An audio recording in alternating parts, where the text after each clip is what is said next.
Before we get into the video, I got a little special treat for you guys. It's a little bit of a radio show idea that I've been pitching around. I want to see what you guys think. Let me know in the comment section what you think about it. Here we go. Good morning, Tampa, Florida. Welcome back to Tampa Bay Sports Radio. I'm your host, Richard Samuelson, and I have a few guests on the show with me. We got Octavius Boxon in the building, as well as Zachary Yarkton. Let's talk about some Buccaneers football. They started the season 2-1, but have now lost 3 straight games. Gibson's had his moments, but he's looked pretty bad at times as well. So far, he has 11 touchdowns and 11 interceptions, and a handful of fumbles lost so far this year. The secondary, they look as bad as they did last season at times, giving up huge games to the likes of Patrick Mahomes, Drew Lock, and Russell Wilson. What do you guys think the biggest issue with this Buccaneers team is, and can they turn it around and get back to the playoffs? Octi, I'll start with you. Tampa. So I had an April Fool's joke for a good friend of mine, and all I said was the Tampa Bay Buccaneers. Because, in fact, this team is a damn April Fool's joke. This team is abysmal. They suck. I don't know where to begin with the problem. I mean, it's pretty much everywhere. The offensive line is inconsistent at best. Louis Gibson has barely time to throw it. Oh, and when he does throw it, this is where things get fun. Because that boy can make all the big plays he wants. He got all the weapons in the world. Derrick Henry, Mike Evans, Chris Godwin, OJ the Juice Man Howard. They're all great. But the amount of bad throws Gibson makes, the amount of turnovers he creates, is incredible. This Bucs team does not know how to find a quarterback. I mean, just looking back in the past 10 years, Josh Freeman in the first round, Jameis Winston, #1 overall, and you think this guy is much better? Louis Gibson puts up numbers. He puts up numbers. And that's literally it. I understand Baltimore State ties. He has Jacob Spain on his team. I get that. But at some point, you gotta move past the emotion, and you gotta move on. Louis Gibson is not the answer. He's not efficient. And while he's a good fantasy quarterback, that's about it. Defensively, ouch. This team does not have a consistent pass rush. The linebackers, there's some talent. Devin White's a good player. But the secondary doesn't get much better. Sean Murphy-Bunting's good. I'll give him that. He's developed solid. Solid at best. No better, no worse. But this team does not have a #1 corner. Sean Murphy-Bunting can do all he wants, but I just don't see him covering #1 receivers. Especially with the lack of pass rush it feels like at times this team can get. And the amount of points this team allows. And the amount of big plays teams can make in the air, on the ground. I would say that Louis Gibson is to blame here. But this team gave up how many points again to the Denver Broncos? They let DK Metcalf go for how many receiving yards? They let Dwayne Haskins and Drew Lock do what to their defense? Exactly. The Tampa Bay Bucs are not only a joke on April Fool's Day, but they're a joke the other 364 days of the year. ZY, your thoughts? By the way, it was Alex Smith who was the starting quarterback for the Redskins, not Dwayne Haskins. But anyways, I agree with you that there are a lot more issues with the team than just one particular unit. As you mentioned, their offensive line has done a putrid job of protecting Louis Gibson, as we saw with Montez Sweat getting 5.5 sacks last week. That is unheard of, and that's just not acceptable. The secondaries also looked really badly, partially due to Sean Murphy-Bunting being hurt, but they did play pretty well against Alex Smith and the Redskins. Eli Apple had a pick, Eric Berry had one as well. But the Bucs lost on Sunday because of the turnovers by Louis Gibson. Going back to him, I'm with you. He's a complete liability right now. 11 touchdowns to 11 interceptions so far this season. All the fumbles he's lost so far this year, that is absolutely unacceptable. I don't care if you're the second-year quarterback or the 10th-year quarterback. You cannot turn the ball over that much and expect to keep your job. You already mentioned the weapons. I mean, they probably have the best receiving core from top to bottom in the league. I mean, you got Mike Evans, who's easily a top 5 receiver. You got Chris Godwin, who's knocking on that door, and he could pretty much be a number 1 receiving option for half the teams in the league. Rashad Perriman had a very rocky start in his career when he was playing for Baltimore, but he's developed into a really efficient slot receiver. And you can't forget about the speed demon, Jacob Spain, Gibson's old college teammate. I mean, he's looked pretty good so far as well. The problem with Gibson, he just doesn't have much time to throw. And then when he does have time to throw, he makes horrible decisions with the football. And it's cost the team games so far this season. I mean, you take away the 3 picks against the Chiefs, they probably win that game. You take away the 3 picks he threw against Denver, they definitely win the game. Now, the Seahawks game, that was a complete wash. That wasn't his fault. I'm not going to put that on him. The secondary got absolutely demolished by DK Metcalf. I don't put that on Gibson, but the Redskins game, you absolutely can put it on Gibson because it was so close and because he played so poorly at times in that game.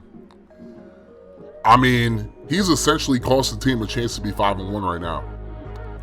What I don't agree with about what you said is you saying the team absolutely sucks. And my rebuttal to that is, look at their 2 wins this season. I know it's hard when you see they've lost 3 straight, but week 1, they're down 28-6 against Aaron Rodgers and the Packers with under a minute to go in the first half. And what do? They outscore the Packers 33-2 in the final 30 minutes and 10 seconds of the game. Look at the Saints game. Jacoby Brissett's had a great season so far. What did he do against the Buccaneers? Absolutely nothing. The Buccaneers went into the Superdome and shut down and shut out one of the most high-octane offenses in the league right now. The Buccaneers have the talent on both sides of the football, but they got to stop with the mistakes on both sides. I mean, the offensive line has to protect Gibson better. He has to make smarter decisions. The defense, I know they're missing Sean Murphy-Bunting and Shaquille Barrett right now, but it's next man up in the NFL. So, Kamale Correa, I mean, he's played pretty well so far this season. With Barrett out, you got to step it up. Eli Apple, I know you had a pick last week against Washington. You're going to have to step up in the Murphy-Bunting spot. And then Kayvon Miller and P.J. Williams, y'all got to play a lot better than you had this season. Especially Miller. I mean, Miller had a Dory Jackson-level expectations, but he's playing pretty much as poorly as he did in his rookie season. I think the Bucs can turn it around, but they gotta stop turning the damn ball over, and they gotta play much better than they have against the past so far this season. Why, hello there, beautiful people. Caz the Blackheart back with another Buccaneers franchise video. And I just want to give a huge shout out to Octogonal Gaming for lending his voice for the little segment at the beginning of the video. If you're not familiar with his channel, go check him out. Link's going to be in the description, and it should be popping in the top right corner right about now. But let's get into the video. As was mentioned at the beginning of the video during that little segment, we're on a 3-game losing streak, and I'm sick of it. So it's time to bring it to an end, and we decided to make a little trade here. We're sending Ahkello Witherspoon and a 7th round pick over to the Kansas City Chiefs for a 4th round pick and left end Brent Urban. We've just kind of been lacking at the left end position so far this season. As far as depth goes, we just need another end, and we're kind of deep at corner right now. Once Sean Murphy-Bunting comes back, we'll have him, Eli Apple, P.J. Williams, and Kayvon Miller. There's just really no room for Ahkello Witherspoon, so we decided to deal him. So now we get into the game. We're taking on the Chicago Bears in this one. This game's a rematch from the wild card playoffs last season, in which Tampa Bay shocked the world pretty much by beating the Bears in Chicago. Mitchell Trubisky was having a great season. I think he only threw 5 interceptions going into the playoffs, and he ended up throwing 2 in that game. The Bucs won that matchup 27-16. And this year, the Bears are sitting at 3-3 so far through 6 games. So the Buccaneers aren't the only playoff team from last season that's really struggling right now. The Bears are definitely having their own fair share of problems. And both of these teams are looking to get back into the playoffs, but both of them are going to have to play much better than they have so far this season. But here we go. Buccaneers taking on the Bears at Soldier Field. Let's go. So far this season, Louis Gibson has faced a lot of criticism. He's already had 11 interceptions on the season to 11 touchdowns, but he did have one of his best games in the playoffs against these Bears. Here we go. Buccaneers start from their own 17. Gibson going to find O.J. Howard on the drag route. Howard going to pick up about 9 yards on the play. On second down, the Bucs would get a few inches, but now third and inches, and you know who they're going to give it to. El Tractorcito, Derrick Henry right up the middle, able to pick up the first down after being stopped short the previous play. Second and 10 for the Bucs. Gibson over the middle, going to find Mike Evans. Nice juke move there to get into Chicago territory up to the 47-yard line. Just a beautiful throw from Gibson on that play, and now it's a first and 10. Gibson off the play fake, has to get rid of it, finds Anthony Firkser, and Firkser with a big stiff arm gets up to the 26-yard line. It was Steven Nelson who caught the stiff arm from Firkser, and a big first down there as the Bucs are now at the Chicago 26. First and 10. Gibson throws to the drag route, finds Godwin. Godwin going to get inside the red zone up to about the 17-yard line. That brings up a second and inches. Bears showing blitz. They're going to rush 6. Gibson gets it out quickly to Godwin on the slant route. Godwin going to take it into the end zone for the touchdown. And the Buccaneers take a 7-0 lead as the Bears take over. Out comes Mitchell Trubisky. We mentioned he threw 5 interceptions all season last year. He's thrown 6 already so far. And we've only played 6 games so far. First and 10 from the 30. Here's the handoff. David Montgomery finds a hole, and he's going to pick up a first down. 11 yards on the play. And a great job by the Bears offensive line. So now first and 10 from the 41. Trubisky going to go right side. He's going to find Trey Burton, who completely burns Dalton Mays on the play. And he's pushed out of bounds at the 25-yard line. A big gain for Burton on the play. And now the Bears in the red zone on 3rd and 3. Throwing the screen. Here's Tariq Cohen, but Devin White says, no way, Jose. Brings him down in the backfield. That's going to be a 3-yard loss. And out comes a rookie from Eastern Michigan, Sammy Harding, attempting a 39-yarder. Kicks on the way, and it's good. And the Bears cut the Buccaneers lead down to 4. It's 7-3. So now Buccaneers football, 2nd and 12 from the 33. Gibson going to find Jordan Leggett, who gets into Chicago territory, up to the 48-yard line. Gibson looking really good so far in this game, but now the Bucs face the 3rd and 10. Gibson's just going to run it himself, however. Slides. Did he get the first down, though? And they say yes, they are going to give him the first down on that play. So now a new set of downs for the Bucs. 1st and 10. Gibson under pressure. He's going to be brought down. Akeem Hicks gets to him after he was double-teamed initially by Boyd and Conklin, but they let it go, so now it's going to be a 3rd and 17. Gibson going to dump it out to the left side, but Mike Evans couldn't hold on to it. Broken up by Kyle Fuller, and the Buccaneers will have to punt it away.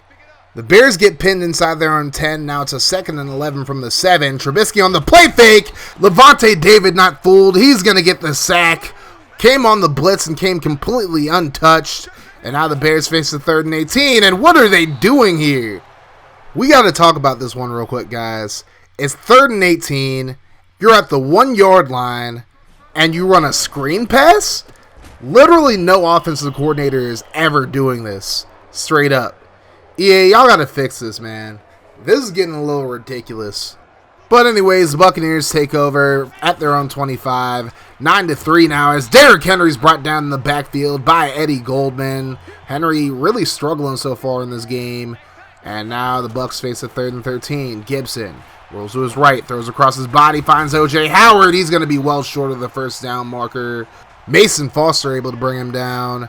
And the Buccaneers go 3 and out. They punt it away. Waning moments of the first quarter. Bears have the ball at the 29. 2nd and 8. Trubisky gonna let it fly over the middle. It's gonna be intercepted by Eric Berry. Trubisky was looking for A.J. Green, but threw that into double coverage. And the Bucs will take over at the 26 to begin the second quarter. Gibson gonna dump it off to Godwin on the drag route. He's gonna pick up about 7 on the play. That's gonna bring up a 2nd and 3.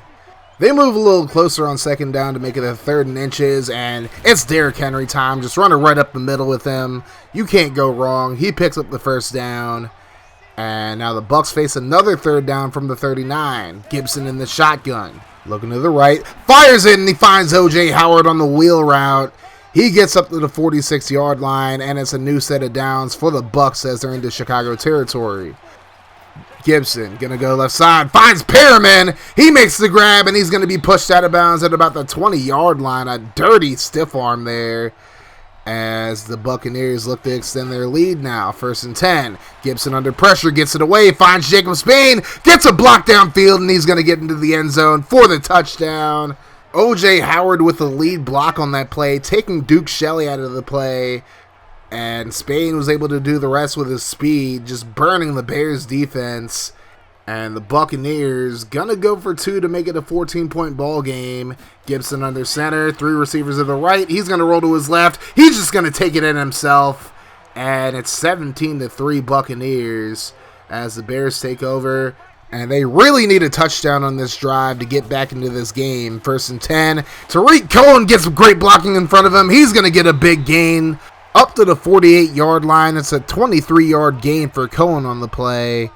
And now the Bears on 2nd and 5 in Bucs territory, trying to make this a game again. Trubisky goes left side. He has Burton, and Burton able to pick up the first down up to the 38-yard line. Here come the Bears. 1st and 10. Trubisky alone in the shotgun. Over the middle. He's going to find A.J. Green, who's going to pick up about 8 yards on the play. That makes it a 2nd and 2 from the 30. Bears have 3 receivers to the right as the Bucs show blitz, and they're coming after him. Trubisky gets it away, finds Taylor Gabriel over the middle, and he's going to pick up 10 yards in the first down. Bears right outside the red zone now. 1st and 10. Trubisky throws left side, finds Burton again, and Burton going to pick up another first down up to the 9-yard line. And can the Bears punch it in here? 1st and 10 up the middle. Cohen breaks a tackle, and he's going to be brought down just a yard shy of the end zone. And that's going to bring up a 2nd and goal. Trubisky going to drop back. Looking, and he's going to be brought down for the sack. It's Jason Pierre-Paul who gets to him. Trubisky loses 2 on the play, and now it's going to be 3rd and goal from the 3. Cohen in motion to the left side. Trubisky going to throw the screen to Cohen, but he's going nowhere. Levante David snuffed that out from the get-go. And the Bears will have to call on Harding once again. This one a little bit of a chip shot, though. About 23 yards, and it's good. Bears get on the board, but the Bucs still have a 2-possession lead. It's 17-6. After a holding call, the Bucs face a 2nd and 20 from the 18, and Gibson going to be brought down for the sack. It's Hicks again who gets there, as Gibson just held the ball way too long, and now he's facing a 3rd and 27. 3 minutes to go in the half. Here's Gibson over the middle. He's going to find Jacob Spain. They were facing a 3rd and 27, and they're able to get a huge first down. Spain with the gain yet again. So now the Bucs face a 2nd and 10. Gibson going to throw the screen pass. It's Ronald Jones up the right sideline. He's going to pick up the first down and more up to the 39-yard line of Chicago. And Gibson having a huge first half so far as we hit the 2-minute mark. 1st and 10 from the 39. Henry up the middle. He's going to pick up the first down. A big gain there and a great job by the offensive line. But Roquan Smith injured on the play. He's heading to the locker room. Doesn't look like he'll return to this game. But going back to the play, this was a very well blocked play by the Buccaneers offensive line.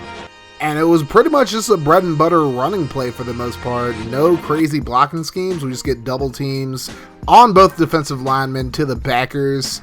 So pretty much he's going between Mentor and Marpet. Mentor gets a punch right there. Boyd handles that defensive lineman, and Henry's able to get into the secondary on the play. Let me know in the comment section if you guys want to see more analysis like that. But anyways, back to the game. Now a 3rd and 12 from the 28. Gibson going to let it fly to the right side. It's going to be intercepted. Jaleel Adai with the interception. Spain can't bring him down. Adai down the left sideline. He's finally going to be pushed out of bounds at the 49-yard line. Gibson was just trying to get greedy right there, and he paid the price. So now the Bears have a chance to cut this game down to 1 score. A minute to go. They start from the 49 as Trubisky going to find Trey Burton for a 9-yard gain. They burn their 2nd timeout. 2nd and 1. Trubisky under pressure. He's going to be brought down as the Buccaneers came with the blitz, and P.J. Williams able to get to him. Now the Bears face the 3rd and 7. Trubisky looking over the middle, and it's completed to Burton, but there's a flag on the play. It's going to be holding on the Bears. Charles Leno called for holding, and now the Bears face a 3rd and 17 from their 44, but they're in a goal line set trying to pass the ball. I don't really understand this, but Trubisky Able to find Ben Broniker for about 3 yards, but that's about it. We'll go to halftime with the Buccaneers leading 17-6, as they have looked dominant in this game so far. We'll have to see if they can continue it. The Bears start off with the football to begin the third quarter, but they face a 3rd and 9 from the 26. Trubisky, plenty of time to throw, goes left side, and it's incomplete, broken up by Kayvon Miller. A.J. Green, the intended receiver there, and the Bears will punt it away. Pat O'Donnell boots this one. Jacob Spain going to return it from about the 8-yard line. Spain to the left side. Finds some running room on the left sideline. He's going to get past O'Donnell, but a flag on the play. Spain gets up to the 22-yard line, but the Bucs going to be called for illegal block in the back, so they'll get the ball at the 48, but still a great return from Spain. 1st and 10 Buccaneers. Gibson drops back, finds Evans. Nice juke move again. Evans going to pick up the first down and more up to about the 35-yard line. Jeremy Carson, the rookie, just got juked out by Evans on that play. And now the Bucs have the ball at the 36, 2nd and 11. Gibson going to roll to the left. He looks like he's going to run it, and he does. Picks up the first down before stepping out at about the 21-yard line. And here come the Buccaneers once again. Another 2nd and 11 from the 22 now. Gibson going to roll to his left. Has some space. He's going to run it again. Gets inside the 10-yard line. Up to about the 6.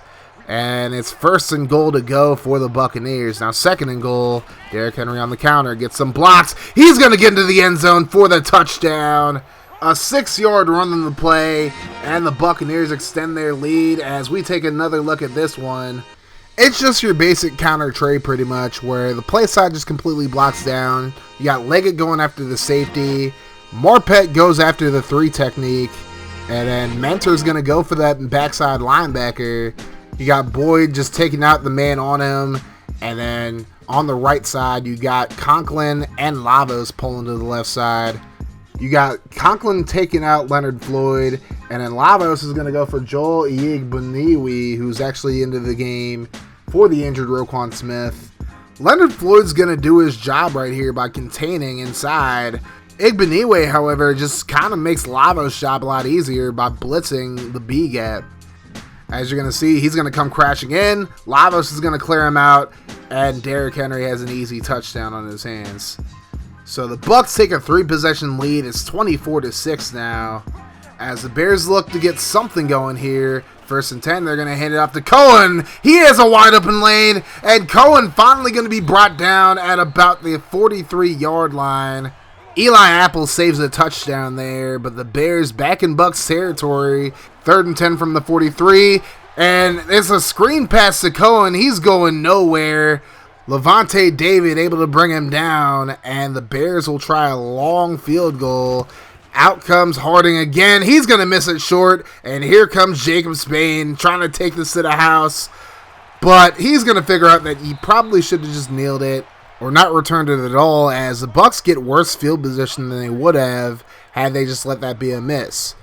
But the Bucs take over. It's a 2nd and 5 from the 37. Gibson in the shotgun. He's going to drop back. Over the middle, he's going to find Jacob Spain, who makes a beautiful grab as he gets up to the Chicago 41. So now the Buccaneers looking to extend their lead. 1st and 10. Gibson on the play fake. Rolls to his right. Looking. And he's going to fire it last second, and he finds Brashad Perriman, who barely gets his feet in bounds. Gibson now over 300 yards passing. Now 2nd and 3. Bears coming with the rush. Gibson gets it out, and Chris Godwin going to be just a yard shy of the end zone. So now 1st and goal. Gibson, 1-step drop, fires right side, finds Chris Godwin in the end zone for the touchdown. His 2nd of the day, and it's turning into a blowout. The Buccaneers up 31-6. The Bears at least trying to fight for pride at this point. 2nd and 10. Trubisky over the middle. He's going to find A.J. Green, who's going to pick up the first down up to the 35-yard line. Now a 3rd and 4 from the 41. Trubisky over the middle. He's going to find Allen Robinson, and he's going to be brought down after a gain of 1. Eric Berry making the stop, and the Bears will punt it away. So now the Buccaneers looking to extend their lead now. Louis Gibson going to be brought down, and Gibson is hurt. He is holding his arm, and it does not look good, as Gibson going to be headed to the locker room. That is not good news at all for the Bucs. In comes Nico Riles, the rookie, also out of Baltimore State. 2nd and 14. Riles going to find Godwin over the middle for the first down. 15 yards on the first pass of the day for Riles. Now 2nd and 5. Riles going to drop back. Bears blitz. He gets it away to Godwin, and another big first down. Riles just kind of dinking and dunking right now. Now 2nd and 8. This should be the last play of the third quarter. Riles over the middle finds Perriman. Perriman gets to the outside. Dodging defenders on his way to the end zone for a 56-yard catch and run. Touchdown Bucs. That's Nico Riles' first touchdown pass of his NFL career. And pretty much at this point, it is a blowout, 38-6. We'll just show you the highlights of the fourth quarter at this point. Miles Jack going in for the sack. Blitzing Trubisky up the middle, and the Bears would end up going for it on 4th and 10. Trubisky out of the shotgun, goes to the right side, and is tipped away by Eli Apple, and the Bears would turn it over on downs. The Bucs will get the ball at the 2-yard line. Here's Riles, dropping back, and he's going to fire over the middle, finds Godwin in the end zone for the touchdown, the third of the day for Godwin, second throw by Riles, and the Buccaneers take a 45-6 lead. Minute and a half left in the game. Trubisky goes right side. He's going to be intercepted by M.J. Stewart, who came into the game to relieve Eric Berry, and he's going to get a pick 6 for his efforts. So it's 52-6 Buccaneers, absolutely dominating this Bears team on Sunday Night Football. And that wouldn't be the end of the scoring, though. 3rd and 5. Trubisky goes right side. He's going to be picked off by Eli Apple, and Apple going to take it all the way to the house. You can't sour on this apple, ladies and gentlemen, as the Buccaneers absolutely brutalize the Chicago Bears at Soldier Field on Sunday Night Football. 59-6 is your final, and what a bounce-back game for the Buccaneers. Over 500 yards of total offense in this one, while forcing 3 turnovers and holding the Bears under 250 yards.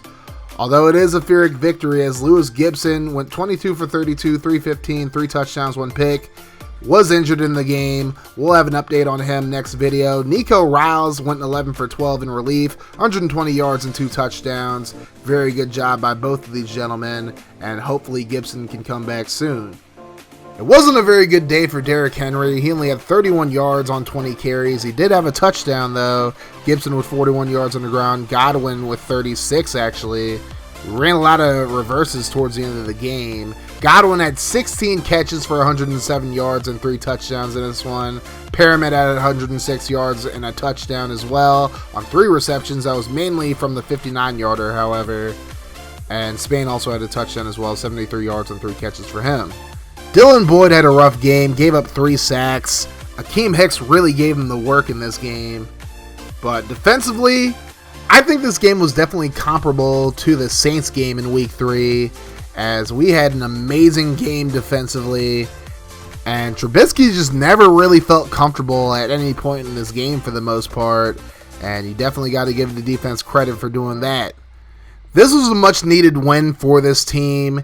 Definitely gives us a lot of momentum heading into the bye week. We're off for Week 8, and then we come back home to take on the Oakland Raiders. And we still got to play the Falcons and Panthers twice, and we got to play the Saints one more time. So the final 9 games of the season are by no means a cakewalk or anything like that. But I'm sure this team is going to get a few days off to rest up, relax, heal up those nagging injuries, and hopefully we can get Barrett and Murphy Bunting back very soon, and hopefully Gibson isn't too banged up, but we will find out about him next episode. But once again, great job by the Buccaneers. The Bears only had 1 third down conversion out of 11 attempts today. Once again, can't say enough about this Buccaneers defense in this game. So before we end the video, we got to update you guys on the dev traits of Chris Godwin and Eli Apple, who both had breakout superstar scenarios go down, and Godwin gets the superstar dev trait, so that's huge, and he also gets 4,000 experience points. As for Eli Apple, he's going to get 10,000 experience points and get up to a star dev, and that's just in 2 weeks with the team pretty much. But that's going to do it for this video, guys. Thank you so much for watching. Let me know in the comment section once again if you want me to continue with like the post-play analysis that I was doing for those 2 plays. I habitually look at the play art before every single play, whether I'm playing online or playing franchise mode or anything like that. It's just been a habit ever since I started playing Madden for the most part. I just want to see how the defense looks against the play that I'm running. And now it's working to my advantage, I feel like. Let me know what you think about that. Let me know if you want me to do the pregame radio thing as a separate video, and if you want me to do it more often, or do you want me to just do it at the beginning of videos like I did in this one? Let me know in the comment section, guys. You have yourselves a wonderful rest of your day now whenever you're watching this. And like I always say, guys, no matter what happens, make sure you keep that mofo rolling. And I'm out of here. Deuces.